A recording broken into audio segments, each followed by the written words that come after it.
Welcome to Novara Live. I'm Michael Walker. I can't find the powder for my forehead, so I think I'm going to look quite clammy by the end of this show. It is quite warm in the studio.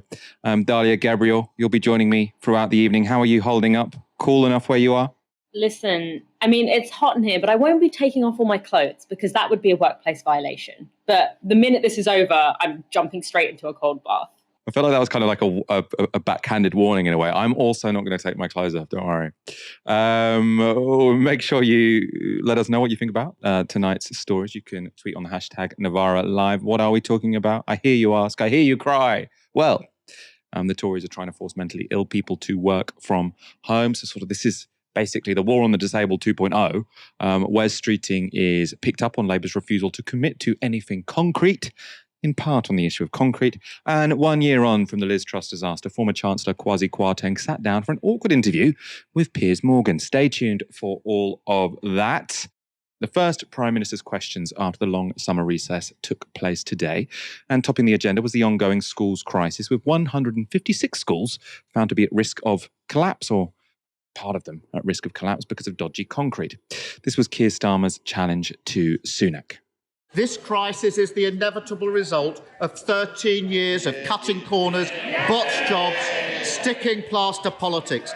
It's the sort of thing you expect from cowboy builders, saying that everyone else is wrong, everyone else is to blame, protesting they've done an effing good job, even if the ceiling falls in. The difference, Mr. Speaker, is that in this case, the cowboys are running the country. Isn't he ashamed that after 13 years of Tory government, children are cowering under steel supports, stopping their classroom roof falling in? Mr. Speaker, this is exactly the kind of political opportunism that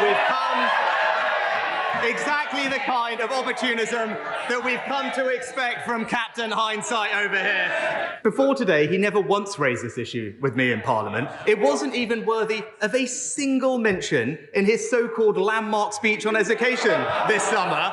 And if we'd listened to him, our kids would have been off school and locked down for longer. It's as simple as that. Now, that reference to lockdown was a little desperate, I think. It's 2023. Lockdown was a while ago, and Starmer wasn't even opposed to opening schools back then anyway, so I'm not really sure what Sunak is talking about. The claim about Starmer not having mentioned this seems to just be outright wrong, though. In his speech about education, Keir Starmer said this. For his Tory party to turn around afterwards and repay their sacrifice with nothing, to sit there twiddling their thumbs as teachers leave in their droves, school buildings start to crumble, and absenteeism goes through the roof. That's shameful. So you heard it there. It's talking about school buildings beginning to crumble. Questioned about that, Sunak's spokesperson today said the Prime Minister was referring to Starmer not having mentioned the particular issue of RAAC concrete. So he's saying, yeah, he might have mentioned crumbling schools, but he didn't mention RAAC concrete. Now, given that no one had really heard of RAAC concrete today, or at least no one in the public had heard of RAAC concrete until this week, it would have been a rather bizarre technical point to have included in a political speech. I'm not really sure that adds up. When it comes to clutching at straws, though, this was my favourite part of Sunak's desperate defence. Funding for school maintenance and rebuilding will average £2.6 billion a year over this Parliament as a result of that spending review, which represents a 20% increase on the years before. Indeed, Mr. Speaker, far from cutting budgets, as he alleges, the amount spent last year was the highest in a decade. The amount spent was the highest in a decade. Now, that might be very, very impressive. That could be a great brag if you were in a party that hadn't been in power for 13 years, right? So it's record-breaking. It hasn't been this high in 10 years. What about if we go a little further back? Because, indeed, if we go a little bit further back, it doesn't look particularly good. We showed you this graph on Monday, but it's worth showing you it again. It's from the House of Commons Library and shows capital spending on schools by year. Now, it is set to rise to £7 billion, which is the highest it's been in over a decade, but it's still well below the £10 billion spent in the last year of the Labour government. Of course, it wasn't just schools that had their budgets slashed by the Coalition's act of wanton vandalism. This chart from the FT shows the percentage of GDP spent on fixed public sector investment in the UK and 11 peer countries. They include Canada, France, Germany, the US, and others. When New Labour came into power, the UK invested less than 2% of GDP on public sector investment, way lower than our peers. Under Labour, though, that rose to over 3%, which was still below the average, but higher than it had been. It then tumbled again under the Conservatives. Among the sectors hit hard by cuts to capital budgets was health, and the results weren't good. This is from a Financial Times article on crumbly concrete in Britain's hospitals. The government announced in May that it was adding 5 RAAC-affected sites to its hospital building programme, promising they would be rebuilt by 2030. 2 other hospitals containing the materials were already part of the programme. One of those added to the roster in May, Hitchingbrook Hospital in Cambridgeshire, confirmed that since 2020, it had had to confine treatment of some heavier people to the ground floor owing to concerns about the state of the building. And the NHS Trust for that hospital told the Financial Times this: conditions for managing patients over 19 stones continues to remain in place at Hitchingbrook Hospital. This is due to the cumulative weight of patients, staff and equipment being more of a risk in some of our first floor clinical areas. In a way, I don't really understand this, right? Because, they can't have someone over 19 stone on the first floor in case that causes the floor to cave in. But of course, if you've got someone who's 10 stone and they have a visitor who's 10 stone, you don't want it to be the case that suddenly there's a medical emergency, you need an extra doctor in there and the whole thing collapses. It doesn't sound like a particularly healthy situation for one to be in. Dalia, what did you make of Rishi Sunak's defences in Parliament today? We had record-breaking funding, so long as you don't look further back than when we entered into power, and then some nonsense about Keir Starmer never having mentioned this when in fact he kind of had mentioned it. Right. It's patently absurd. And if you have a hospital that can't cope with a patient that's 19 stone, that's not the fault of the patient that's 19 stone. It's the fault of the hospital. It's the 21st century. We should have hospitals that can maintain integrity no matter what weight their patients are. So that's just some nonsense distraction, and I'm sure was briefed by the government as a way of trying to find a group of people to blame for something that is so clearly a structural issue. But I do actually think that this story really does get at the heart of the fact that essential infrastructure in this country has been so chronically underfunded. And of course, there are things that you can specifically point and pin it on the last 10 years of a Conservative government, and particularly Rishi Sunak, who took a sledgehammer to what was already very measly provisions for schools, for education, specifically for the built environment of schools. And of course, a lot of blame does go to the feet of Rishi Sunak. But this is also a very chronic problem that has existed in Britain for a really long time. We talk about Tory austerity, and yes, Tory austerity is a problem. But this is also this kind of nickel and diming and cheaping out on infrastructure that is as essential as literally the building that your children go to school in has been going on for decades now. And I think this concrete story really demonstrates that, because let's not forget, we have known that RAAC concrete is not, first of all, that it has a 30-year shelf life, and that it is very prone to wear and tear, and that it's essentially not an appropriate material to build something that you expect to be there for decades and decades, like a school or a hospital. We've known about that since the 60s, but it wasn't until the 90s that building with RAAC actually got outlawed. And why is that? It's because it's a cheap material. And so for me, this really goes to the fact that in British capitalism, which is so ironic because Britain looted the whole world, and yet they come to their own working classes and say, we don't have money to invest in, your essential infrastructure and your essential services. How can you, steal from the entire world and yet turn around and say that you're broke? But anyway, it does speak to this broader problem in British capitalism and in the way that infrastructure has been funded.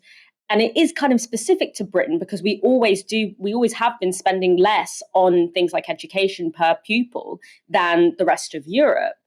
And obviously, as is always the case, when you chronically underfund a system like that, the cost ends up being so much greater. And whether that cost is in, money, the money to clear up after a crisis, as we're seeing now, or in the case of things like Grenfell, the cost is in actual human lives. And so it's a deeply irrational system. And yet the reason it persists so much is because the people who are responsible for it, the people who are CEOs of the companies that make flammable cladding, that make RAAC and sell it to governments under these big promises, the people in the Treasury who commission these budgets and consistently have, regardless of government, have tied governments to this particular logic that things like hospitals and schools should be built as cheaply as possible, even if it's not safe. And of course, the people who are the politicians, they aren't the ones who are going to the hospitals and going to the schools that are built using these flawed materials.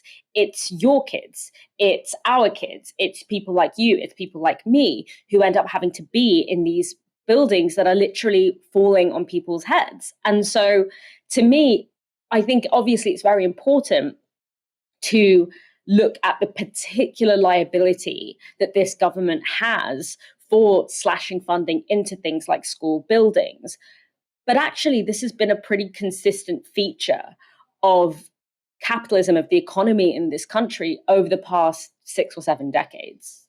Yes, I suppose in that graph we showed it did never get up to the average of the peer countries. And I suppose sort of using peer countries, you can say sort of the Financial Times have handpicked these somewhat, but I suppose they are countries that people would generally compare ourselves to, European countries and North America. So it does seem that under New Labour, even though they did massively increase capital spending compared to the Tories, it still wasn't particularly high, right? So that was the golden age, looking at the last 40 years of British social policy when it comes to funding schools. And even then, we weren't funding them particularly well. Maybe we need to tax the rich a little bit more. I think that's probably the answer there. A stat I found today, which I found quite phenomenal, more than a third, 38% of school buildings are past their estimated design lifespan. Now, that's according to the National Audit Office, obviously an official body, not sort of a campaigning group. Now, that's pretty phenomenal. Now, that's because, when a building gets designed, they're not designed to live forever, to survive forever, right? You have an architect say, design this school. This school probably should only really be around for about 30, 40 years, and then it should be replaced. You're not building it out of something that you think is going to last a really, really long time. Otherwise, you would design it differently. They decide that given that we're going to have changing needs, we don't need to, create something, like a cathedral that's going to be there for hundreds of years. You give it a lifespan. Now, so many of our schools are past that lifespan. And I think that is in large part because of the Tories cancelling the rebuilding programmes in 2010. Let's go to Labour, because the wheels are clearly falling off of Tory Britain. But the problem for Labour is that it's unclear if they're offering any real alternative. BBC Breakfast put that challenge to Keir Starmer this morning.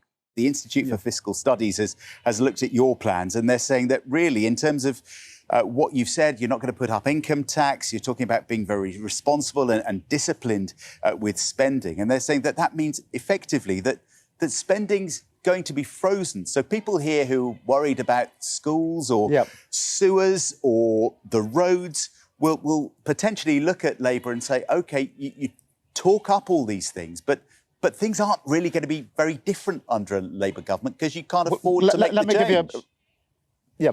Let me rise to that and give you a clear example. What I set out in a speech I gave a few months ago was what we would do in relation to schools, because in many schools we don't have teachers in the subject matters that really matter. In maths, for example, we don't have the maths teachers in place. So what we've said is that we would remove the tax break for private schools and use that money, release that money, if you like, to our state schools to recruit 8,000 or so new teachers in those subjects where at the moment we don't have maths teachers teaching maths who are qualified in the way that they should be. So we're not saying we're not going to spend any money. What we are saying is every time we make a commitment, in this case, to make sure we've got the right teachers in the right place, in the right subjects, we will say where the money is coming from. In this case, as I say, getting rid of that tax break for private schools and using it for our state schools. That's the approach we've taken. It's not to say we don't think any money should be made available. It's to say where we are making commitments, we are also going to have a column on the page that says where's the money coming from and how much is it going to cost. And that's the way that we'll approach all of our commitments as we go into the election.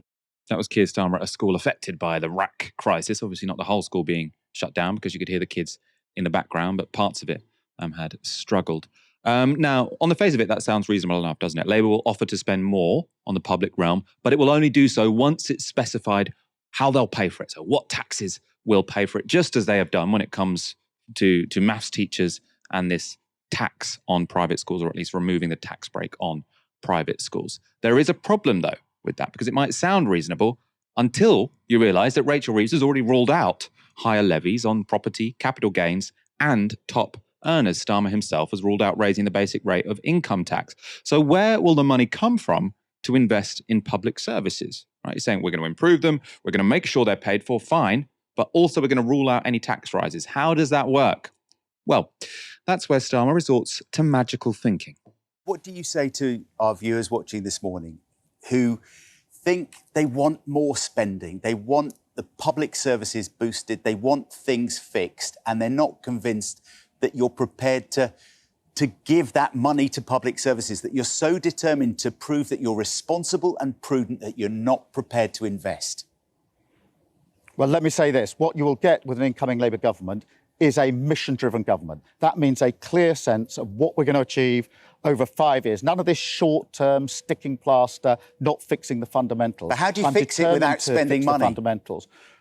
What you do is you do spend money, but you have to say where it's going to come from. But you do more than spending money. You also reform. If you look at our public services, I ran a public service for 5 years in criminal justice. I know that, of course, money improves your public services. And that's why, all Labour governments have put more money into our public services. But also reform and change is necessary to modernise and bring forward our public services. But what you'll get is a completely different mindset. No more shortcuts, sticking plasters, a serious long-term plan to fix the fundamentals. That's what I came into politics for, and that's what we will deliver if we're privileged enough to serve. And I know that we've got to earn every vote. Now, I found that answer really, really frustrating. Now, on the reform issue, right, the problem there is it's indistinguishable from what Cameron and Osborne said in 2010, really, right? And they never promised, we're going to reduce public services, we're going to make schools and hospitals worse. What they said is we're going to squeeze the funding, yes, but reform will mean that the service remains the same or even gets better, right? That was the argument behind austerity. No one promises that they're going to make services worse, but what the centre-right do, or the extremist right when it came to austerity, right? What they do is they say, we'll reform the service, and we might have to make cuts here or there, but that'll improve efficiency, that'll improve productivity, and out at the end of it all, you will have a better service than you had before. I don't see what's distinguishing Keir Starmer from the Tories there. And it's further to the right than New Labour, right? Because what New Labour did was, they increased funding for public services and said this increased funding will come alongside reform. So when it came to schools, we will massively increase funding to schools, but we're also going to subject you to league tables and competition. And so it was almost as if the increased funding came in exchange for reforms. Keir Starmer seems to just think that reforms are magically going to make everything better, which to me just seems that magical thinking. The other thing I found very frustrating there is him saying, what we're going to do is the end of sticking plaster politics, right? This idea that you make every decision based on tactics, based on what's going to be the easiest to do in the next 6 months instead of what's going to be the most important thing to do over the next 10 years. Now, I would say that the one thing that really has defined Keir Starmer's leadership at the Labour Party is it's very tactical, right? So he's saying we're going to rule out taxes, we're going to rule out tax rises. Now, that's clearly not based on an analysis of the problems facing this country and what's needed to solve them. That's based on a tactical decision that if he wants to appeal to the owners of powerful newspapers and powerful media companies and appeal to a subset of swing voters, then he has to do things such as rule out increasing taxes. Now, that's going to create a real problem when Labour get into government, because if they want to improve public services as they say they will, where's the money going to come from? They say, we're going to balance the books and we're not going to increase taxes. So what they're going to do? Well, it seems to me they're just saying, well, it doesn't matter. We'll sort that out. We'll sort that out when we get there. Once we get into power, we'll work all of this out. Now, that is sticking plaster politics, right? That's just saying we are going to look at the next 6 months and then hope for the best after that. Dalia, what did you make of Keir Starmer's interventions at that North London school this morning? I think you're completely right, Michael. What really dawned on me watching that clip was we talk about Keir Starmer being a Blairite, right? I actually think to call Keir Starmer's Labour Blairite is actually to give them a lot of undeserved credit. And I say that as no fan of Blairism. I think Blairism laid the foundations for austerity, laid the foundations for a lot of the crises we see today. And that's not even getting to the disastrous foreign policy that has cost so many precious lives around the world. But when you look at the starting point of Blair in 1997, before he got into power, he was far to the left of Keir Starmer at his starting point. And when you take into account the fact that normally when a party gets into power, they go to the right, it means that I actually think that we're going to get Blairism, at least domestically, is actually being too optimistic, which is saying a lot. And what I really see there, and I think you're totally right to say that we shouldn't describe Starmer's Labour as Blairite. We should describe it as Cameron Osborne style politics. That is absolutely correct. And the way that we see it is in the fact that he is articulating, despite it being a well-proven economic fallacy, public purse politics, which is this idea that the national economy functions the same way as an individual household budget, which we know is complete nonsense. Particularly, I can't think of any scenario that is more nonsensical for public purse politics than education. Education is about investing in the future of our country.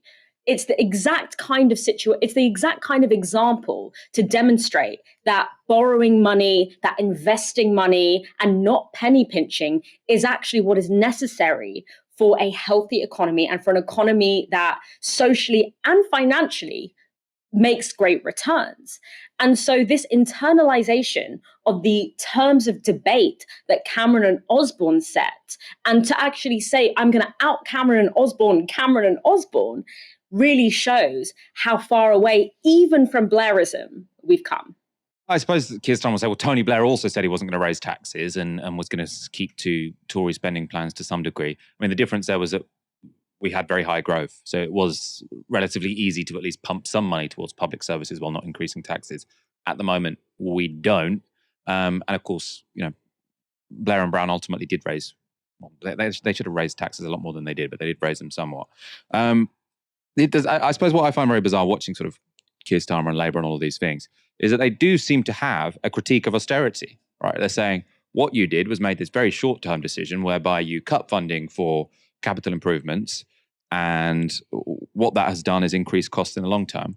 So good analysis, fine. And so what are you going to do? Well, we're going to sort of restrain ourselves with the exact same bizarre rules, not bizarre, but wrong, faulty rules that the Conservatives did back in the 2010s, and say the thing that we cannot possibly compromise on is fiscal conservatism. We can compromise on everything else.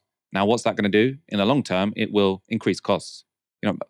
I hope Labour are going to go back on all of this and they'll get into power and they'll borrow a lot more than they said they'd borrow, and they'll tax more than they said they'll tax, and that they can invest in these things. So maybe, the best case scenario is that they're not being honest with us, which I suppose is what the Labour right fought during the leadership election. So could be the case. Probably we shouldn't hold out too much hope. The Tories are planning to change the benefits system, making it harder for some people with disabilities to get benefits unless they're also looking for work. This was how Work and Pensions Secretary Mel Stride announced the changes in the Commons. There remain over 2.5 million people who are inactive because of long-term sickness and disability. Yet we know that 1 in 5 people on incapacity benefits who are currently not expected to prepare for work want to work in the future if the right job and support were available. And the proportion of people going through a work capability assessment who are being given the highest level of award and deemed to have no work-related requirements at all has risen from 21% in 2011 to 65% last year.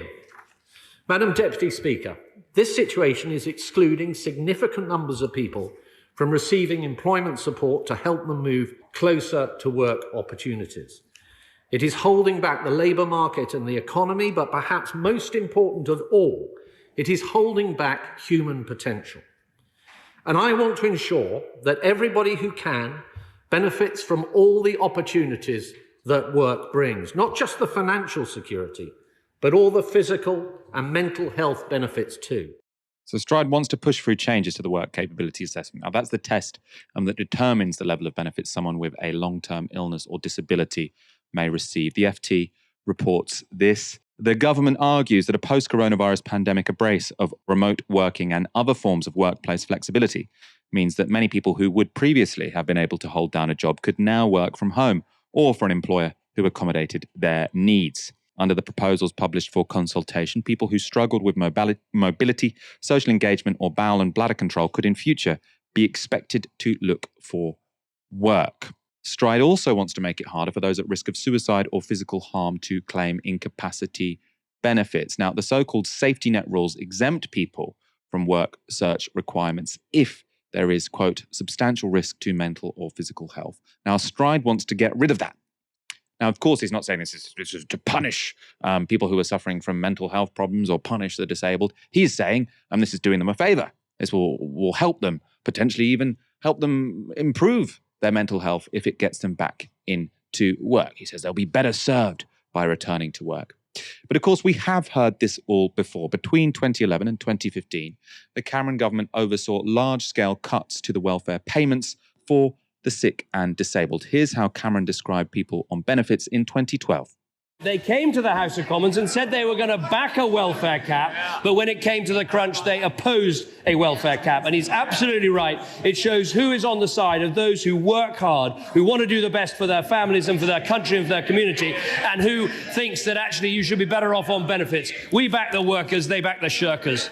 I mean, it hasn't changed, right? The implication there by sort of saying we're going to take away these things, that means, if you're in a situation where you're feeling suicidal, going through the pretty hellish process, which is trying to prove to someone at the job centre that you're adequately keen when you're looking for a job, is going to be pretty goddamn difficult, right? And saying it's in their best interest to make them look for a job, I don't believe any of it, right? It's just a sort of more civilized way, one could say, of making the same claim that ultimately these people are shirkers, which was the whole ideology of Cameron Osborne. Caused a hell of a lot of pain. Of course, part of those cuts involved moving people from the disability living allowance to personal independence payments. You might have heard of them referred to as PIP. Now, that involved mass reassessment of people with long-term conditions, with many missing out or receiving reduced payments. Now, an ITV report from last year showed how the effects of that policy are still being felt. Carol has 8 conditions that leave her in continuous pain. Every bit of standing, walking, bending hurts. The brown envelope was meant to bring financial support, but instead her claim for the disability benefit, personal independence payment, known as PIP, was turned down. Bella, come here. She does qualify for this assistance dog, Bella, who can help empty the washing machine. Phone, find it. Where's phone? And fetch her phone. But when it came to that PIP assessment, it's an absolutely traumatising experience. It feels as if you're there to be accused of lying almost. And any little thing that you can achieve seems to be held against you. The fact that I'm wearing a nice dress, that counts against me. And often you meet an assessor who knows nothing about your medical conditions. There were clear parallels for Arabella, who had to be supported financially by her daughter, then 16, when autism, PTSD and suicidal thoughts left her unable to work. But when she tried to qualify for PIP... That assessment must have been one of the most traumatic events of my life. We were welcomed by someone who posed as a receptionist, who then watched us in the waiting room for 20 minutes and then introduced herself as actually she was the assessor and she'd been assessing us. Now that is like an undercover assessor, essentially. So you've got someone with severe mental health difficulties, someone who's having a hard time enough already, potentially having a hard time trusting people. I imagine sort of a combination of mental health difficulties which were described there means that probably you might have a complicated relationship to those around you. Are people working against you, right? That might be your concern. Now, you're sent into this situation where someone pretends to be a receptionist and then after 20 minutes outs themselves as the person assessing you and, basically trying to catch you out as a liar, essentially, right? That's the job of these people. I mean, I'm sure there are some good people in these jobs, but the way it is structured is that the people doing these assessments are incentivized to try and get people off the benefit roll, right? So the whole nature of the job is, oh no, we think you probably can walk far enough to get this job, or now it's, we think that even though you're having severe mental health difficulties, you could just work from home. I'm sure that will be fine. Just do a sort of call center job from your bedroom. That'll cheer you up. That seems to be the message here. It does seem like we've learned pretty much nothing at all here, doesn't it? Well, when you look at the context that we're already starting from, the condition of getting access to support for people with disabilities, it's already unimaginably bad. 17,000 people, actually, since 2013, have died waiting to hear the outcome of their disability benefit application. And as outlined in that clip, often the process of applying for disability benefits, it's invasive, it's traumatic. People are treated as if they're on trial for having a chronic illness. And so really I couldn't imagine how much further it could go. And yet, obviously, this government always finds a way. But it's very important to make it very clear that the idea that this is in any way some kind of altruistic approach, or approach to help people with disabilities because it will be better for their mental health to go to work, that is completely rubbish. Obviously, the government can't come out and say what is really behind this policy, which is that they have nothing but contempt for people with disabilities, that they view any form of, interdependency or vulnerability with scorn. They can't say that. So they have to come out with this narrative that somehow this is about putting people with disabilities, putting their interests at heart. And obviously this all stems from a fundamental problem, which is that people don't believe people with disabilities, whether it's in the office to try and, apply for disability benefits, or whether it's at the very high level of our government, whether it's believing disabled people when they talk about their symptoms and what they can and can't do, or whether it's about listening to disabled people when they talk about what they think they need. Because ultimately, I should decide what is good for my mental health in collaboration with someone who is familiar with whatever it is I'm dealing with. I am the one who is best able to decide what is good for me, not this government that is using this as a very thin cover to essentially try and take the few scraps that are remaining from our welfare state for disabled people away from them. And ultimately, it's just incredible to see that given all of the flaws that we know exist in our disability benefit system, the trauma of the process, how invasive it is, the amount of time and money that is poured into means testing that could just be going directly to the things that that disabled people actually need. Any civilized country would be going in a different direction, in a completely opposite direction. They would be working to make the process more accessible, not more difficult, because let's not forget, the government is actually taking pride in the fact that it is difficult to get disability benefits. And yet we are going in the exact opposite direction that any civilized country would be going in. And I think that's because this government is almost going out of its way to demonstrate to us. And I think this slash and burn approach to our welfare state is particularly a problem because the Tories essentially know that they are probably not going to win the next election. So they don't care how unpopular these policies might be, how inhumane, how cruel these policies may be. They are slashing and burning our welfare state to make sure that as little is left of it as possible by the time the Labour Party get into power, because they know the Labour Party probably won't rebuild it. The Tories may have wrecked Britain, but it's unclear whether Labour are offering a proper alternative to our current woes. That was the challenge put to Wes Streeting by Christian and Guru Murphy. See what you think of Streeting's answers. Even with our pretty low expectations of the Conservative Party, I don't think anyone would have expected them to be quite this chaotic, quite this reckless with the public finances, and to leave such a state, whether it's the worst crisis in the history of the NHS or classrooms literally falling in. So it's just competence, isn't it? That's what you're offering. You're not really offering a philosophy that's any different. And values. Of course it's about values. And look at the sorts of choices that a Labour government would make to invest in the education of the majority of children in this country, better teaching, we will tax private schools fairly. So would you rebuild the schools? Would you bring back building schools for the future? Well, of course, with these schools that have the RAAC concrete problem, of course we're going to have to pick up the pieces not just those, and pick up the bill. There was a programme of rebuilding schools, and the government had to park it and cancel it. Well, they didn't Labour have bring to. it back? Well, they didn't have to. It's a really good example, though, isn't it, of the difference between Labour values and Conservative values. Scrapping a school building programme that leaves us with a bigger problem and a bigger bill at the end of 13 years of Conservative government. Contrast that with the last Labour government, where capital investment in schools was at record levels, and we were working through rebuilding literally every school in this country. So don't tell me there isn't a difference between Labour and the Conservatives. Well, the point is, you say all of that, but then when we say, well, yeah, OK, so are you going to bring back new schools, a new schools programme? You're unable to promise it because Rachel Reeves will tell you to shut up. Hang on a second. This is a good example where, for example, so on schools, it's a really good example. We don't even know what the scale of the problem or the size of the bill will be just for the RAAC schools. And we're going into the election. We're going into the election with a fully costed, fully funded manifesto. We're working through. Bridget Phillipson has been doggedly trying to get the figures and crucially the size of the bill out of the government, so then she can make wider choices about the education capital program.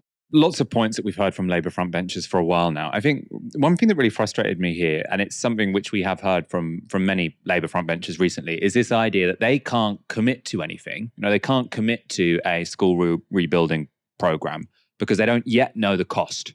And until they know the cost, it would be irresponsible to promise anything.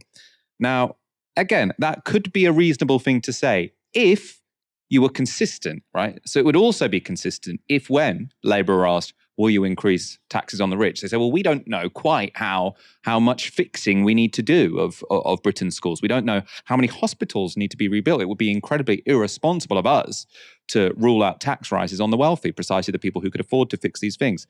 But Labour have not done that, right? Labour is saying, oh, well, we haven't yet done the sums to work out whether we can pay to improve anyone's lives, but we have done enough sums that we can rule out increasing taxes on the wealthy. And to me, that seems odd. It seems like they're trying to paint this as a technocratic answer. We will work this out once all the information is in front of us and we can do these sums. Why does that apply only to spending on public services, but not apply to, the other side of the equation, which is taxes to pay for public services? Why do we never hear a Labour politician say, well, it would be deeply irresponsible for us to say we couldn't possibly increase taxes on the wealthy or we couldn't possibly introduce a wealth tax because we don't know quite how bad an economy we're going to inherit. But they never say that. They can rule that they're perfectly happy to say, we don't really know what we're doing, but we're very willing to rule out wealth taxes, but they are not willing to rule out letting our schools continue to crumble. I suppose I should say, Wes Streeting has said that the whole concrete issue, they will have to fix that because the immediate safety of schools is something which cannot be compromised upon. But again, that's really falling into precisely the argument or precisely the sort of way of thinking which Wes Streeting was arguing against there. He says, the short-term idea, what do governments always do when they cut funding, right? They don't cut current spending necessarily because people will notice that immediately. The first thing they will always cut is capital spending because they think, well, that's going to be someone else's problem. And it seems to me that Wes Streeting is essentially saying a similar thing here, which is, oh, of course, we'll have to pay for the immediate problems, but we can't promise to invest in the future. Labour is not even claiming to sell, this idea that we will fundamentally improve your life. It's their sell is not that we will invest in the things that really matter to you, healthcare, education, housing. That's not their sell. Their sell is essentially that we will put the managed back into managed decline. And that's what I always get from seeing the Labour front bench speaking, is this sense that there is an inevitable acceptance that Britain doesn't have a welfare state anymore. It won't have a functioning welfare state, that the state is only going to exist in order to create the conditions for the super wealthy to get returns on their investments, whether it's, through our housing system or through whatever private contractors are going to pick up the scraps and are already picking up the scraps of our NHS, that the role of government is to grease the wheels for that and to be punitive. So to, invest in police, to invest in war, to invest in any part of the state that is about punishing people. That's the kind of reality that we exist in. And it feels like Labour has just conceded that completely. One thing that struck me there was Christian Gurumurthy, who, did put really good questions to Wes Streeting there. He sort of said, oh, but, Labour is saying that the Conservatives are a problem and they're pointing out all these problems, but they're not making any pledges on what they're going to do. And it just struck me there that even if Labour were making pledges, the problem is that even those pledges are not worth the paper they're written on. And so really, where do we go from here when it's like, if you say you're going to do something, we don't have a reason to believe you. But so then the other alternative is that you just don't promise anything at all. And of course, what I'm seeing in the way that the Labour government is conceiving of itself, even though the role of a supposedly centre-left party in a capitalist economy should always be to try and expand the imagination of workers in a particular country in terms of what they are entitled to, what they feel entitled to, given that they create much of the wealth in the country. And yet Labour see it as their brief to do the exact opposite, to shrink and discipline the public's imagination in terms of what they can actually commit to doing. And so really Wes Streeting divulged that, as you outlined there, Michael, the fundamental problems are going to remain the same. It's going to remain business as usual. That while they might be willing to throw a little bit of money to immediate crises if they are on the front pages, they aren't going to do what we know this country needs, particularly as we enter an era of, climate breakdown, which we are seeing is impacting Britain a lot harder and faster than we thought it was going to be. We should be investing in making resilient systems that may not be immediate vote winners, or they may not be immediately legible to the electorate, but the generations in the next 10 years, 15 years, 20 years are going to be thankful to us, because as further crises, whether it's economic or climate related, and most likely an intersection of the two, we want to have resilient systems that can cope with that. And Labour hasn't gotten the memo that not only is that really important, but they could sell it as something that would actually win votes. It could absolutely be a vote winner if Labour was just willing to do it. But unfortunately, it seems that they are wanting to look, quote unquote, responsible, not to the people that actually have to use the healthcare systems and education systems and housing systems in this country. They want to appear responsible to the people and the companies that want to make money off those systems. And that's the fundamental problem. It's a complete divergence of interests. It's a year since Liz Truss began her utterly disastrous premiership, and to mark that moment, her closest ally and former Chancellor, Kwasi Kwarteng, has given a rather bizarre interview to Piers Morgan. You've never said sorry for what happened a year ago, just over a year ago. What I've said, I bear responsibility for it. Why not say sorry? And what I want to do is to make sure that we actually get back to a growth agenda. What do you bear responsibility for? Well, I think the way that we delivered it and the speed with which it was delivered was wrong. And I've put up my hand frequently and said we should have taken more time. We should have had a more balanced approach. And I've said that repeatedly in interviews. On television. What I'm really curious why you've never been able to bring yourself to say the simple words, I'm sorry. After all the damage that was inflicted by that ruinous 44-day regime of Liz Truss, and I'm sure that you would say, and we'll come to this, a lot of it was on her. No, I'm not here to apportion blame. I mean, that's one of the reasons why. But if you take responsibility for causing... That's one of the reasons why. I get it. But if you take responsibility, why are you also not prepared to say sorry? So I think it sounds like a lawyerly distinction, but I think there's a difference between saying I was responsible. Sounds like a bit like a cowardly distinction. No, because actually a lot of the debate, and you've probably been following this, if you look at things like slavery and reparations and all of that is all about saying I'm sorry. And in those instances, the people themselves weren't entirely responsible for stuff that happened 200 or 300 years ago. I agree with you. So what? I don't see why people today should be apologising for the behaviour of ancestors 300 years ago. But you weren't. No, you were the guy. What a bizarre rhetorical move, right? So he was the Chancellor when they crashed the economy, right? So obviously we know what they did. They said we're going to give the rich all of these tax cuts. And not only are we not going to sort of balance the books and say we funded this tax cut, because I don't think you always do need to sort of balance the books in that way that you're sort of an accountant or doing it via whatever the Office for Budget Responsibility's most recent projection is. I do think you can be more flexible than that. The problem they had was they said, we're just going to cut taxes and then hope by magic the economy grows to pay for it. There was no sort of step-by-step plausible account of how that would work. Now, what did that do? It did crash the economy, it increased interest rates on people's mortgages. And Kwasi Kwarteng is saying, well, no, this is kind of like the slavery issue, because then people want people to say sorry who it's not actually their fault. Now, this would work if we were talking about Kwasi Kwarteng's like grandchildren. Kwasi Kwarteng's great-great-grandchildren should not have to apologise for Liz Truss's mini-budget. But Kwasi Kwarteng was the Chancellor. There is no analogy to the issue of reparations of slavery. Dalia, why did Kwasi Kwarteng decide to go for the slavery reparations argument as to why he shouldn't apologise for his own budget, which he wrote and announced a year ago?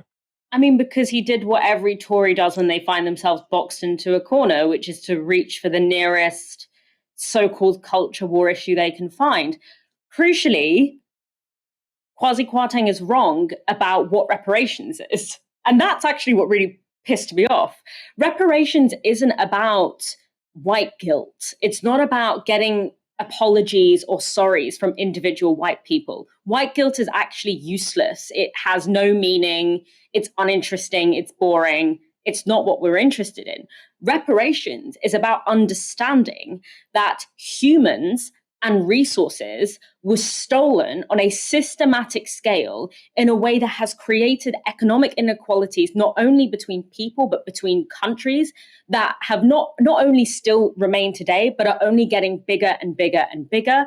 And that it is therefore justified to redistribute that wealth in order to bring everyone back to par. And this idea of individual white families paying reparations, obviously, that's one model of reparations, but actually the kind that the reparations movements broadly are asking for more is actually in terms of being done in a more structural, systemic level. So we're talking about, a redistribution of wealth from the global north to the global south. We're talking about climate reparations, moving that money from the global north where it sits illegitimately and was stolen, and investing that into the kinds of resilient systems and, freeing global South countries up to be able to use that money in order to build the kind of systems that they need to be resilient in an era of climate breakdown, which, of course, the people who will be impacted by are not the causes of that crisis.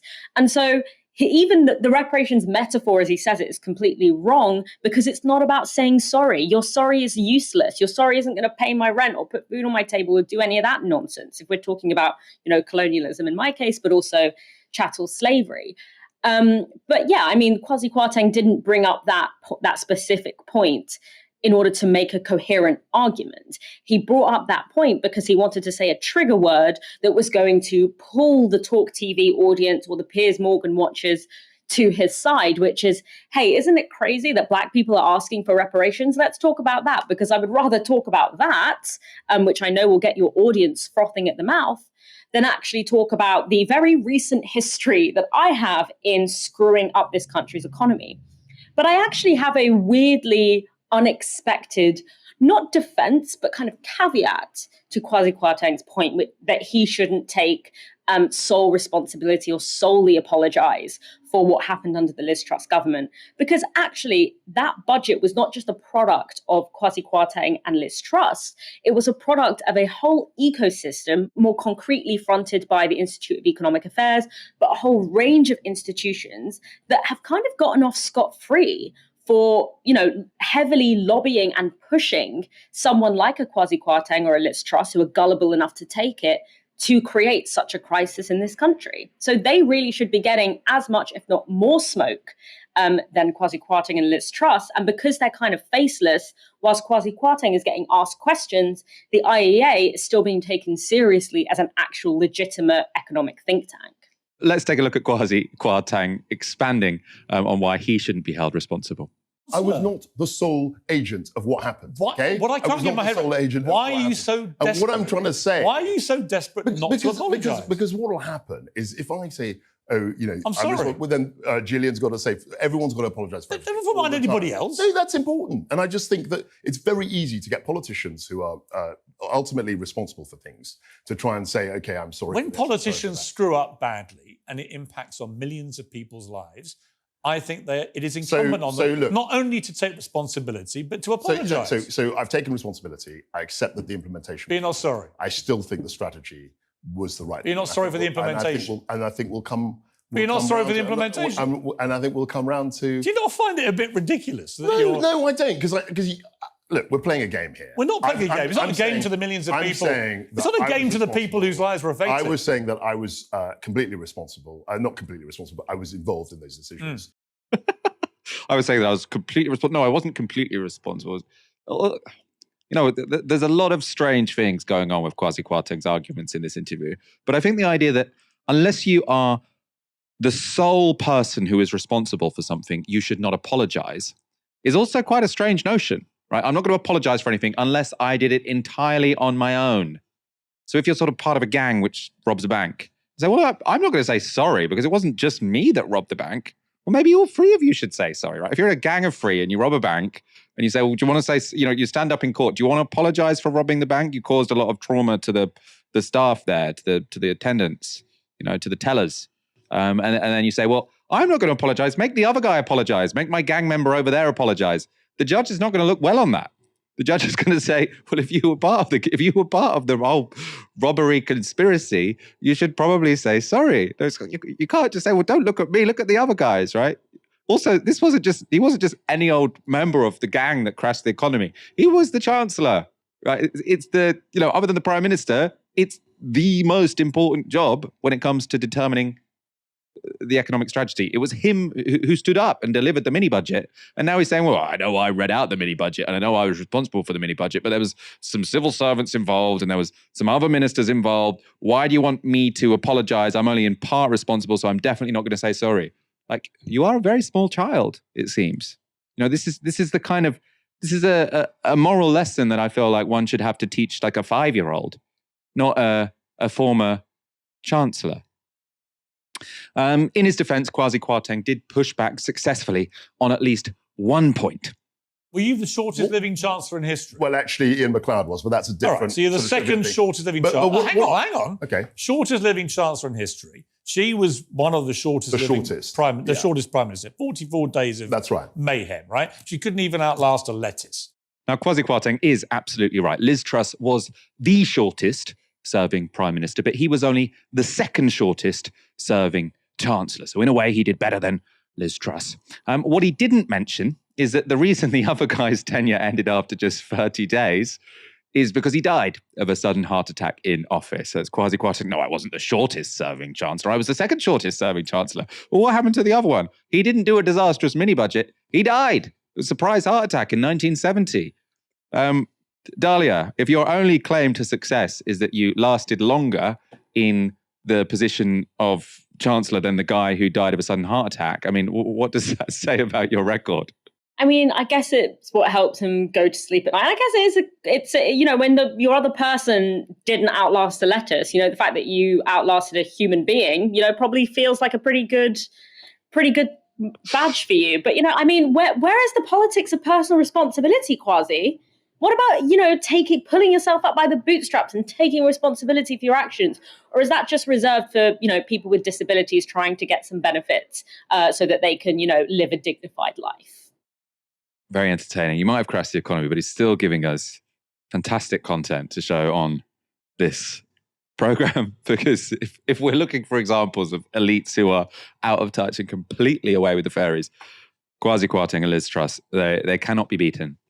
Dalia, thank you so much for joining me tonight. Thanks for having me, Michael. And thank you everyone for watching this evening. We'll be back tomorrow from 6 p.m. For now, you've been watching Novara Media. Good night.